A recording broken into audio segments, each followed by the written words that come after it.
Rien ne les arrête. Les rebelles pro-russes de l'Est de l'Ukraine sont déterminés à concrétiser ce dimanche leur projet de référendum, déclaré illégal par Kiev et la plupart des pays occidentaux.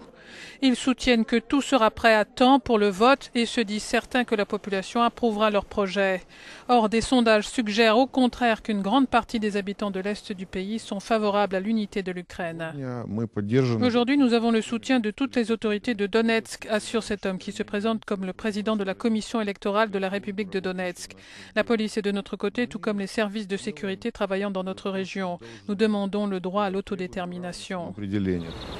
Ce scrutin controversé pourrait ouvrir la voie à un éventuel rattachement du bassin minier du Donbass à la Russie, bassin composé des régions de Donetsk et de Louhansk. Je pense qu'il faut un référendum parce que nous devons faire notre choix et tous les Ukrainiens devraient décider de ce qui va se produire pour la suite, estime cette habitante.